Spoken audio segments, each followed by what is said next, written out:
नमस्कार सांग मैंने मुकादम्बिनी आपण मानकर सांग एवं मोटिवेशनल स्पीकर आज पुणी थे गोटे नुआ भिडियो आपण मान सामना को आसी अच्छी सांग मैंने आम समस्त जीवन में दुख अच्छी क्या पाखे अधिका दुख अच्छी तो क्या पाखे कम किंतु दुख समस्त पाखे अच्छी दुख आमको अलग अलग परिस्थिति अलग अलग प्रकार आसे किंतु एमती हबार कारण कौन दुखर मुख्य कारण कौन मनीष तो सुख पाइबापी मनीष जन्म पाई मनीष तो निजको सब बंधन रु मुक्त करने मनीष जीवन पाई मनीष तो भगवान को पाइबापी मनीष जन्म पाई भगवान तो मनीष को सबकि देइछंती ज्ञान बुद्धि शक्ति क्षमता सब देइछंती तापरे भी आम समस्त जीवन में दुख अच्छी कहीं प्रत्येक व्यक्ति पाखे दुख अच्छी से धनी हो बा गरीब से सुस्थ हो बा असुस्थ झी हो बा पुओ समस्त पाखे जीवन में दुख अच्छी ताहले दुखर मुख्य कारण कौन आम आज ये भिडियो जाना आते मुख्य कारण को जाणीजा से आम निज जीवन दुख को दूर कर सक्षम हवा ताले चलते भिडियोटी को स्टार्ट करवा एवं दुखर मुख्य कारण कौन गोटे सुंदर कहानी माध्यम बुझा एवं निज जीवन दुख को दूर करी निजको आनंद रे बुड़े दबा गोटे देश रे गोटे व्यक्ति थिला जी जने मैनेजर थिला सी विदेश को जाइथिला किछि मीटिंग अटेंड करिया पे विदेश रु भारत को आसीबा सब परे से गोटे टैक्सी करी निज घर पाखको बाहरिला घर पाखरे पहुँचला देखिला ता घर रे निया लगी जाइछि घरटी घु घु हेकि जळिबारे लागिछि घरर प्रत्येक व्यक्ति घर बाहर को आसी जाइछथि एवं बाहर छिड़ा हेकि देखुछन्ति घरटी घु घु हेकि जळुछि कॉलोनी रो अन्य व्यक्ति मध्य छिड़ा हे देखुछन्ति घरटी जळुछि टैक्सी रो मैनेजर जन को ओल्हेले देखिले निज घर जळुछि से जोर जोर चिले कि कांदिबा को लागिले बहुत दुखी हेबा को लागिले से भाबुथिले कि मो जीवन जाकर कष्टार्जित यही घरे थिला यही घरे मु लगेइथिली मो जीवन जाकर परिश्रम पोड़ीगला जली पाउंस हो जाउछि एहा देखि से जोर जोर कांदुथिले कॉलोनी रो प्रत्येक व्यक्ति तांको आड़ को ही अनौथिले कारण से एते जोर रे कांदुथिले तांको पुओ मध्य तांको देखुथिला बड़ पुओ से भाबिला बापा एते जोर रे कांदुछंती काले तांको स्वास्थ्य खराब न हो जाऊ से बापांको पाखु गला और कहला बापा मु आपनको सह टिके कथा पय चाहू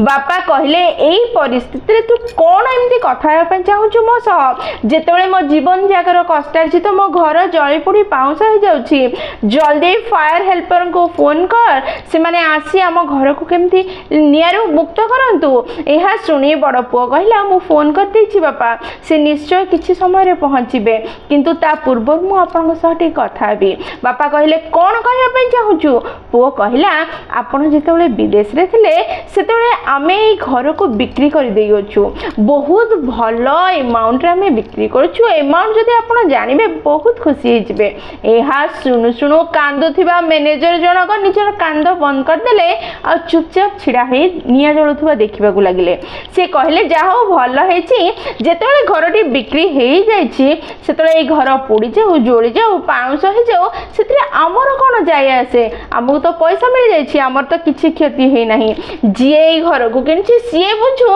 ता घर जळि जाउछि कि कोन होछि एहा कहि से कांदिबा बंद कर देले चुपचाप ठिया होई दर्शक होई गले निजर मालिक पदवी छाड़ी जेतले दर्शक रे पहुंच गले तांको ना किछि दुख लागिला ना किछि कष्ट होउथिला एहा देखि कॉलोनी लोक माने भाबिले बड़ पु एमिति कोन ता बापा को कहि देला जहा फल से जो भो भो हे कांदुथिले तांको कांद बंद हे गेला से चुपचाप छिड़ा हिछंती ठीक किछि समय हेछि कि नहीं तांकर सान पुओ ऑफिस रे थिला से दौड़ी दौड़ी आसिला से बहुत पैनिक थिला बहुत चिंतित थिला बहुत दुखी थिला दौड़ी दौड़ी आसी बापा को कहला बापा आपण चुपचाप छिड़ा हिचंती देखंतु हम घर पोड़ी जाउछि हम जीवन जाकर कष्टार्जित पोड़ी की पाउंस हो जाउछि हे केते नष्ट हो जाउछि हमें कोन करबा हमें रास्ता को आसी गले एहा सुनी बापा ताकू साइड को नै गले आ कहले तू तो जानिथु ए घर बिक्री हो जाइछि साना पुओ कहला हां बापा मु जानि छी ए घर बिक्री हो जाइछि किंतु बिक्री जाको हेछि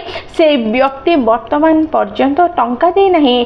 वर्तमान मध्य लीगली आमे ही ए घरर मालिक अटू ଏହା ଶୁଣୁ ଶୁଣୁ ବାପାଙ୍କର ମୁଣ୍ଡ ଖରାପ ହେଇଗଲା। ପୁଣି ଥରେ ଜୋର ଜୋରରେ କାନ୍ଦିବାକୁ ଲାଗିଲେ। ଯେତେବେଳେ ସେ ଜାଣିଲେ ଘରଟି ତାଙ୍କରି, ବର୍ତ୍ତମାନ ପର୍ଯ୍ୟନ୍ତ ବିକ୍ରି ହେଇନାହିଁ, ଯାହା ଜଳି ଯାଉଛି, ଯାହା ନଷ୍ଟ ହେଉଛି ତାଙ୍କର ହେଉଛି, ସେତେବେଳେ ସେ ପୁଣି ଥରେ କାନ୍ଦିବାକୁ ଲାଗିଲେ, ପୁଣି ବ୍ୟତିବ୍ୟସ୍ତ ହେବାକୁ ଲାଗିଲେ। ଏହା ଦେଖି କଲୋନୀର ଲୋକମାନେ ଯେଉଁ ଛିଡ଼ା ହେଇଥିଲେ ସେମାନେ ଭାବିଲେ ସାନ ପୁଅ ବର୍ତ୍ତମାନ ଏମିତି କ'ଣ କହିଦେଲା, ଯାହା ଫଳରେ ବାପା ପୁଣି ଥରେ କାନ୍ଦିବାକୁ ଲାଗିଲେ। ମ୍ୟାନେଜର ଜଣକ ପୁଣି ଥରେ ଜୋର ଜୋରରେ ପାଟି କରି କାନ୍ଦିବାକୁ ଲାଗିଲେ। ସାଙ୍ଗମାନେ, କାହାଣୀଟି ବହୁତ ଛୋଟ, କିନ୍ତୁ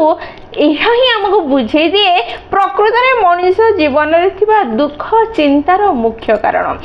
ଚିନ୍ତା ଆଉ ଦୁଃଖର ମୁଖ୍ୟ କାରଣ ହେଉଛି ଆଟାଚମେଣ୍ଟ, ଲଗାବ, ସ୍ନେହ,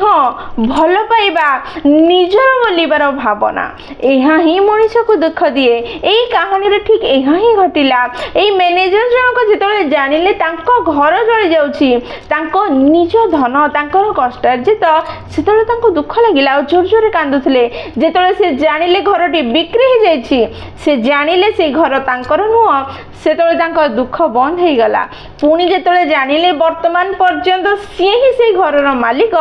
ପୁଣି ଥରେ ତାଙ୍କୁ ଦୁଃଖ ଲାଗିଲା। ସାଙ୍ଗମାନେ, ଯଦି ଜୀବନରୁ ଦୁଃଖମୁକ୍ତ ହେବା ପାଇଁ ଚାହୁଁଛନ୍ତି, ଚିନ୍ତାମୁକ୍ତ ହେବା ପାଇଁ ଚାହୁଁଛନ୍ତି, ତାହେଲେ ଏ ଯେଉଁ ସ୍ନେହ, ଭଲ ପାଇବା, ଏସବୁ ଉପରେ କଣ୍ଟ୍ରୋଲ ଆଣିବାକୁ ପଡ଼ିବ।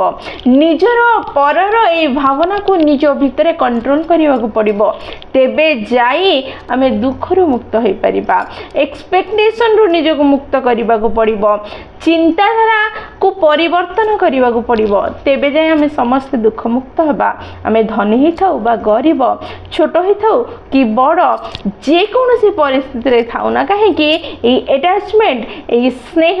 ଏଇ ଭଲ ପାଇବା, ଏଇ ଏକ୍ସପେକ୍ଟେସନ ହିଁ ଆମକୁ ଦୁଃଖ ଦିଏ। ଯଦି ଆମେ ଦୁଃଖମୁକ୍ତ ହେବା ପାଇଁ ଚାହୁଁଛେ, ତାହେଲେ ଏକ୍ସପେକ୍ଟେସନ ଆଉ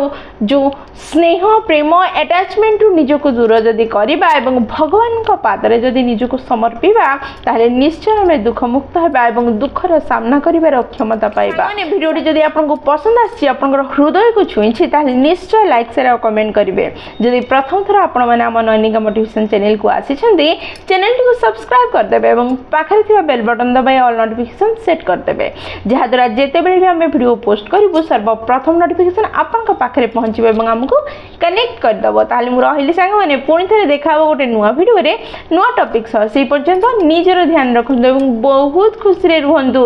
କାରଣ ଖୁସିରେ ରହିବା ବହୁତ ଜରୁରୀ। ଜୟ ଜଗନ୍ନାଥ।